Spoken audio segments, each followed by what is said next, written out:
Hey everyone, it's Ben Hardy here, and in today's we're going to be reviewing the Toyota Sequoia Limited. We're going to find out if this is the best version of the Sequoia to buy. Before we get in this video, I want to give a huge shout out and thank you to the Carl Malone Toyota here in Draper for giving me some time with this Sequoia. I'll include a link to their website in the description down below. I'll also include a link to my car buying guide. Let's get into it.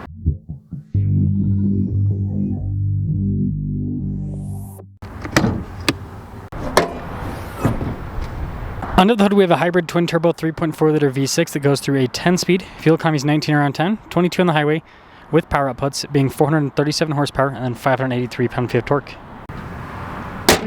Before I move forward with this review, I do want to mention if you want to see more videos just like this, then I recommend you subscribe because I post content every single day. Just like other Sequoias, you've got your iForce Max badge there on the side, and then you've got a similar light design to what you have on the Tundra. But the grille is a lot different from the Tundra. It's a lot smaller in overall size. Metallic gray with this limited package. Fog lights here at the bottom, and then the limited does come with the larger air dam there at the very bottom as well. It's supposed to help out with fuel economy. Turning wheel setup is 265 by 60 by 20. You can see you've got silver mixed with the metallic gray. Got the metallic gray fender flares as well. Limited badge there on the side. Fixed side steps with this. And they got chrome on the door handles, which is interesting. But there's your side profile, and because this has a longer wheelbase, it makes the overall proportions actually look pretty good. This leads us to the key fob where we've got our lock and unlock. We have the opening for the hatch, as well as the Toyota logo there at the bottom. Now taking a look at the cargo area, it is a very interesting situation. So you do have this platform to make it so you can have a level cargo load floor like what we have right now. That means that you've got space underneath, but less vertical space overall, and this is kind of the concession you make with the hybrid. Now the seats do power fold up and down for the third row, and they have a little slider too, kind of dip in there so you can see that little handle so that you can slide the seat backwards and forwards as well. So cargo space is kind of customizable, but yeah. I do want to mention the third row passengers do get cup holders, they do get sunshades, and because of the load floor being pushed up and everything, the space back there isn't great. Can fit kids there easily. Oh, they also get USB ports. Now I think the taillight design here is actually pretty cool with the new Sequoia. And then this button right here actually pops the rear glass, so you can access that. It's not power like the previous gen. And that's all she wrote for the exterior. This leads us inside the passenger cabin. We've got soft touch up top, sunshade here as well. And more soft touch down below. And then here are the seats. Nice trim all down the center with the limited package. Getting in's easy with the grab handle. You got side step too. Legroom back here is good. Storage pocket for the rear passengers. We've got cup holders. We have our own climate zone here in the back. USB ports, as well as an outlet in the rear. And let's say this trim kind of has like a nice durable feel to it. We also get sunshades, and we've got vents up top as well. This leads us up front, where we've got more of that soft touch up top, down below. So all of our window controls, the mirrors do power fold in. We've got memory seats, blind spot warning with the mirrors. 1380 is the payload capacity.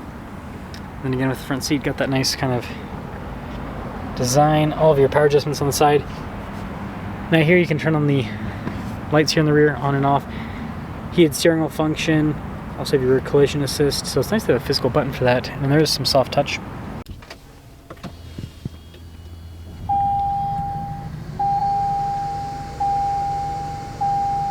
I've got Toyota's new steering wheel design, which I actually like. It has kind of a rugged appearance and feel because of the trim all around. This does come with adaptive cruise control with lane departure. We've got controls here for the center stack, volume and voice command controls as well. And then you've got regular stocks there in the back. Full digital gauge cluster here in the center, which we can use to scroll through different bits of info there on the left side, and then it'll also display our drive modes depending on what we select. Massive screen, which means we've got a massive 360 camera view, which is nice. And good resolution overall. I think Toyota did a good job with this new camera system. And then you've got the shortcut bar there on the side with it as well. Just Toyota's normal system, but blown up basically. Dual zone climate, well, tri-zone because you got the climate in the rear. Heated and cooled seats with this package. Got your physical button for the volume. And then this comes with the shortcut to the camera, stability control, hazard lights as well. Wireless phone charging pad. And then your auto hold and parking brake here. And then trailer brake controls are in that area too. Here's the shifter for the 10-speed. Your drive mode select is down below with your tow haul mode. This just has a traditional part-time four-wheel drive system with 4-wheel low. center console's got good space, USBs inside with it, and you got a little pass-through window. More nice trim on the dash, just a regular rearview mirror, and then we do have a panoramic center. Here's a quick look at our window sticker for the 2025 Sequoia. $75,843 is the total MSRP on this Limited. So a bit more than an SR5, but then a bit less than a Platinum or a TRD Pro. Let's see how it performs. Sequoia Limited. It's the middle package, right?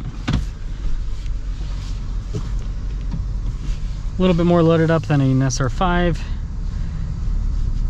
Similar features to a Platinum, but you just don't have the fancy seats and stuff, which I prefer these seats to the Platinum because they will wear better over time.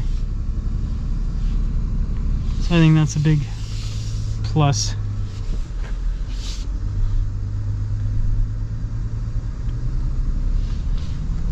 Now this can only be had with a hybrid, and that's why you've got that kind of funky cargo situation there in the back.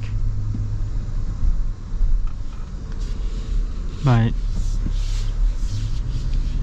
you know, there are definitely worse things, and at least they give you a shelf and everything to kind of make it more usable. But I mean, in my opinion, the biggest downside is just the verticality of the space.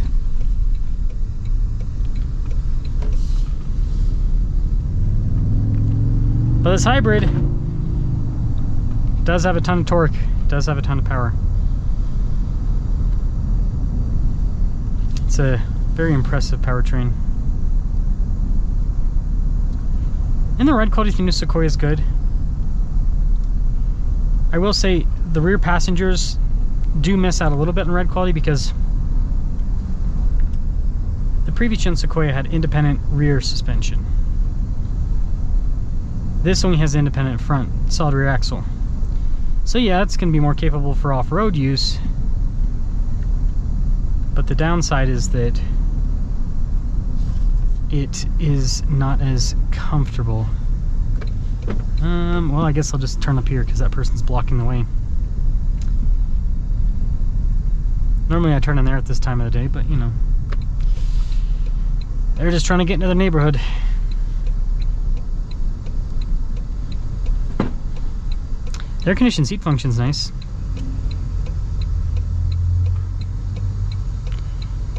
It's a weird license plate. YEUDOI.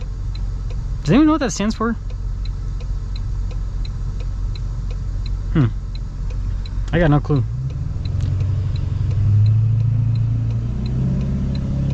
I am interested to see how well this Toyota interior holds up long term. I reviewed a few Toyotas with like 20-30,000 miles, and it seems like the interior still holds up pretty well. But what I'm interested to see is after, you know, 100-200,000 miles, not 20-30,000. So time will tell on that.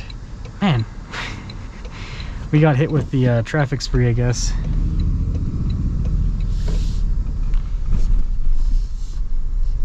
Yeah, you do feel that solid axle on the back act a little bit, but it's not bad at all.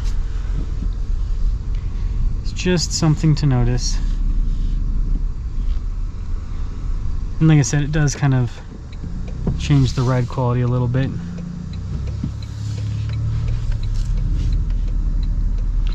It's so easy to drive. I will say that that's a big benefit of this new Sequoia, is it is very, the steering is very easy to use. It's a lot more pointed than the previous version steering is. I mean, I know, like, because we have a Sequoia, it's vague. This is a lot more direct. So in summary, the Limited is kind of like the best bang for your buck in terms of features and price. So if you're a value buyer, yeah, this is probably going to be the route to go so that you can get the most amount of features. I mean, it's not cheap, but the most amount of features for the least amount of money. And you can always add the Tier D off-road group to these if you want some more off-road capability. Not quite as much as the Pro, but still has a little bit more. That's all.